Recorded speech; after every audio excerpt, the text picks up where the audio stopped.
Hello everyone, welcome to my channel. आज हम इस वीडियो में अगेन एक बहुत इंपॉर्टेंट टॉपिक डिस्कस करेंगे जो है physical properties of carboxylic acid.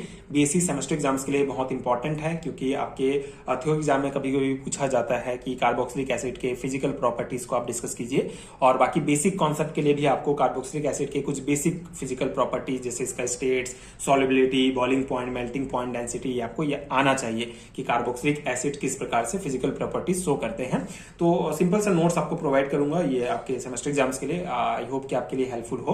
So start करते हैं physical properties of carboxylic acid. So carboxylic acid are organic compound containing the functional group COOH and their physical properties such as state, smell, solubility, boiling point and melting point are mainly governed by the polarity of carboxylic group and the presence of intramolecular hydrogen bonding। ठीक है, तो carboxylic acid क्या होता है, basic तो हमने पिछले video में डिटेल में समझ लिया है कि ऐसा ऑर्गेनिक कंपाउंड जिसमें फंक्शनल ग्रुप COOH प्रेजेंट होता है उसको कार्बोक्सिलिक एसिड कहा जाता है। एंड इनका जो फिजिकल प्रॉपर्टीज होता है जैसे कि स्टेट, स्मेल्स, इसका सॉल्युबिलिटी, बॉइलिंग, मेल्टिंग पॉइंट, ये सभी मेनली होते हैं पोलैरिटी ऑफ कार्बोक्सिलिक ग्रुप के कारण। ठीक है, कार्बोक्सिलिक ग्रुप के पोलैरिटी के कारण, एंड इनमें जो hydrogen bonding, intramolecular hydrogen bonding present होता है उसके कारण। तो यहाँ पे ये पोलैरिटी ऑफ कार्बोक्सिलिक ग्रुप क्या होता है, इसको कॉन्सेप्ट को एक बार थोड़ा हम क्लियर कर लेते हैं। देखिए, जो हमारा COOH ग्रुप होता है ये हाईली पोलर होता है क्योंकि इनमें इलेक्ट्रोनेगेटिव ऑक्सीजन एटम प्रेजेंट होते हैं। ठीक है, तो ये इलेक्ट्रॉन्स, ये जो ऑक्सीजन होते हैं क्या करते हैं, इलेक्ट्रॉन को अपनी तरफ खींचते हैं। इलेक्ट्रॉन विड्रॉइंग इफेक्ट होता है इसमें। ठीक है, इससे क्या होगा, ऑक्सीजन पर जो है पार्सली नेगेटिव चार्ज आ जाता है ना, एंड हाइड्रोजन और कार्बन पर जो है पार्सली पॉजिटिव चार्जेस आ जाते हैं। ठीक है, इस कारण मॉलिक्यूल में क्या होगा, जो डाइपोल मूवमेंट है वो डेवलप हो जाता है जिसके कारण पोलैरिटी जो है बढ़ जाती है। ठीक है, एंड इसके साथ ही साथ जो हमारा COOH ग्रुप होता है इसमें हाइड्रोजन बॉन्डिंग भी होता है, पोलैरिटी को और स्ट्रॉन्ग बनाता है ये हाइड्रोजन, इंट्रामोलिकुलर हाइड्रोजन बॉन्डिंग जो होता है। ठीक है, तो यही कॉन्सेप्ट है बेसिकली, जो हमारा इलेक्ट्रोनेगेटिव ऑक्सीजन एटम्स के कारण ये जो कार्बोक्सिलिक ग्रुप है ये पोलैरिटी इसका बढ़ जाता है, जिसके कारण फिर ये फिजिकल जो प्रॉपर्टीज होते हैं ये सभी इफेक्ट होते हैं। मतलब ठीक है, ये जो बॉइलिंग पॉइंट, मेल्टिंग पॉइंट होगा, ये सभी मेनली इसके कारण होता है ना। तो आगे हम इसका एक एक करके फिजिकल प्रॉपर्टीज देखते हैं कि क्या कॉन्सेप्ट है इसका। फिजिकल स्टेट्स एंड ऑर्डर्स की अगर हम बात करें तो lower carboxylic acid like formic acid and acetic acid are colourless liquid with a sharp pungent vinegar like smell. तो जो लोअर कार्बोक्सिलिक एसिड होंगे जैसे कि एसिटिक एसिड, फॉर्मिक एसिड, ये जो होंगे ये कलरलेस होते हैं, कलरलेस लिक्विड फॉर्म में होंगे, एंड इनमें एक विनीगर लाइक स्मेल होता है। ठीक है, पंजेंट शार्प स्मेल होगा। As the molecular mass increase, जैसे जैसे मॉलिकुलर मास बढ़ते जाता है carboxylic acid become less volatile and higher members such as palmitic acid and stearic acid are solid. ठीक है, तो वही कॉन्सेप्ट है कि जैसे जैसे मॉलिक्यूलर मास बढ़ते जाएगा जो कार्बोक्सिलिक एसिड होंगे वो जैसे ये लिक्विड फॉर्म में है जो लोअर कार्बोक्सिलिक एसिड है, लेकिन जैसे जैसे बढ़ते जाएगा वो लिक्विड फॉर्म से लेस वॉलेटाइल स्टेज में जाएंगे। ठीक है, हायर मेंबर जो होंगे जैसे पामेटिक एसिड, स्टेरिक एसिड, वो बेसिकली सॉलिड या वैक्सी सब्सटेंस के रूप में टेम्परेचर में प्रेजेंट होंगे, रूम टेम्परेचर में, मतलब वैक्सी या मतलब मोम जैसे सब्सटेंस के रूप में प्रेजेंट होते हैं, एंड ऑलमोस्ट ऑर्डरलेस होंगे। ठीक है, इनका कोई फिर स्मेल वगैरह इसमें नहीं पाया जाएगा। तो आपको फिजिकल स्टेट में क्या समझना है ऑर्डर में, कि लोअर कार्बोक्सिलिक एसिड जो है लिक्विड फॉर्म में होते हैं, लेकिन जो हायर कार्बोक्सिलिक एसिड होंगे वो बेसिकली थोड़ा सा वैक्सी फॉर्म, मतलब वैक्स आप मोम समझ सकते हैं ना, मोम ना तो एकदम सॉफ्ट, ना तो एकदम हार्ड होगा, ना एकदम सॉफ्ट होगा। ठीक है, तो उस फॉर्म में होते हैं। इनका स्मेल जो है, अगर लोअर कार्बोक्सिलिक एसिड का थोड़ा सा स्मेल होता है विनेगर लाइक, लेकिन जैसे जैसे बढ़ते जाता है इसका मॉलिकुलर मास तो उनका जो ऑर्डरलेस हो जाएंगे। ठीक है, उसमें कोई स्मेल भी नहीं पाया जाता।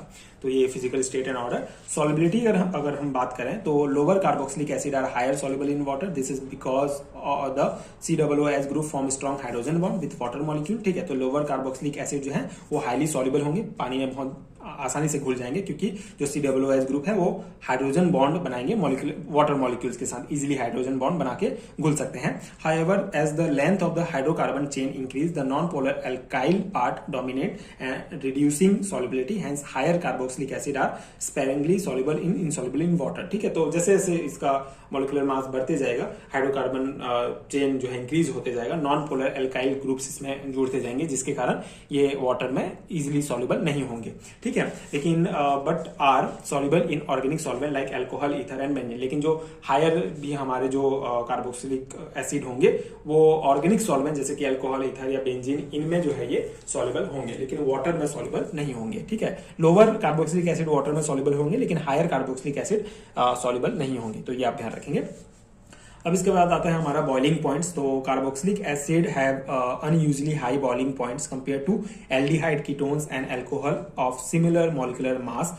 This is due to the formation of dimers through intermolecular hydrogen bonding, where two acid molecules are held together by two hydrogen bond. Because of this strong association, more energy is required to separate the molecule, resulting in high boiling point। ठीक है, तो boiling point की अगर हम बात करें तो इसका boiling point high होता है कंपेयर टू एल्डिहाइड्स। ठीक है, एल्डिहाइड की तुलना में इसका boiling point high होता है। इसका मेन कारण है डाइमर्स के कारण। ठीक है, डाइमर्स क्या होता है, बेसिकली दो सेम मॉलिक्यूल का पेयर। ठीक है, तो कार्बोक्सिलिक एसिड में बेसिकली क्या होगा कि दो मॉलिक्यूल आपस में हाइड्रोजन बॉन्ड से जुड़ जाते हैं और एक साइक्लिक डाइमर बना लेते हैं। ठीक है, तो एक साइक्लिक डाइमर बना लेते हैं। इसमें एक मॉलिक्यूल का जो OH होगा वो दूसरे के C डबल बॉन्ड ऑक्सीजन से जो है वो बॉन्ड बना लेगा। ठीक है, और दूसरे भी जो है सेम करते हैं, दो हाइड्रोजन बॉन्ड बन जाता है, मतलब मतलब आपस में ही दो सेम मॉलिक्यूल कार्बोक्सिलिक एसिड के आपस में ही बॉन्ड बना लेते हैं, हाइड्रोजन बॉन्ड, जिसे डाइमर्स कहा जाता है। तो ये डाइमर्स के कारण क्या होगा,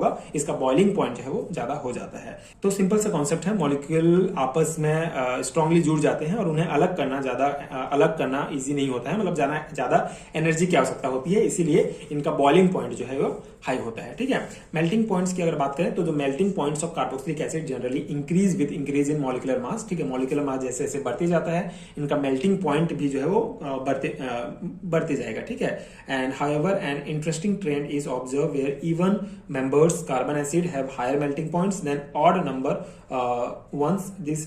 ठीक है, तो यहाँ पे क्या है कि एक इंटरेस्टिंग ऑब्जर्व किया गया है, एक इंटरेस्टिंग ट्रेंड, कि जो even number of carbon acid होंगे, ठीक है, मतलब जैसे कि अगर सम संख्या में कार्बन, उस एसिड में कार्बन अगर एटम प्रेजेंट होंगे तो उनका मेल्टिंग पॉइंट जो है वो ज्यादा होगा। ठीक है, जो 2, 4, 6, 8 ये जो इस नंबर के अगर कार्बन आइटम उस एसिड में प्रेजेंट है तो उनका मेल्टिंग पॉइंट ज्यादा होगा किसकी तुलना में, ऑड नंबर की तुलना में। ठीक है, ऑड नंबर 3, 5 जो अगर कार्बन प्रेजेंट है उसमें, तो उसकी तुलना में जो अगर इवन नंबर वाले होंगे तो उसका मेल्टिंग पॉइंट ज्यादा होगा। ठीक है, ये एक पॉइंट ध्यान रखेंगे। This is due to better crystal packing in even carbon acid. ठीक है, तो इवन कार्बन एसिड में क्रिस्टल पैकिंग वो थोड़ा सा बेटर होगा, है ना, प्रॉपरली अरेंज होंगे, इसके कारण इसका मेल्टिंग पॉइंट थोड़ा ज्यादा होगा। तो ये एक सिंपल सा पॉइंट है।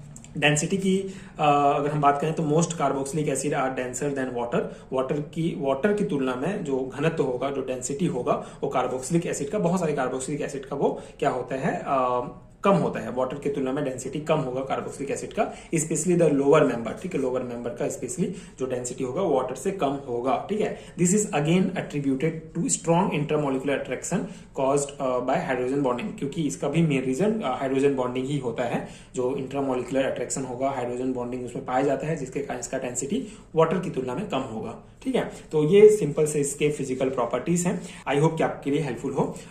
अगर आपको पेड हैंडरिटन नोट्स चाहिए तो उसका लिंक आपको नीचे डिस्क्रिप्शन बॉक्स में मिल जाएगा, वहां से आप नोट्स डाउनलोड करके अपने एग्जाम की प्रिपरेशन कर सकते हैं, जो अगेन आपके एग्जाम प्रिपरेशन के लिए बहुत हेल्पफुल होगा नोट्स। तो वहां से आप नोट्स ले सकते हैं, डिस्क्रिप्शन बॉक्स में आपको लिंक मिल जाएंगे। एंड अगर वीडियो हेल्पफुल है तो आगे की वीडियोस देखने के लिए आप चैनल के साथ जुड़े रहिए। Thank you so much for watching.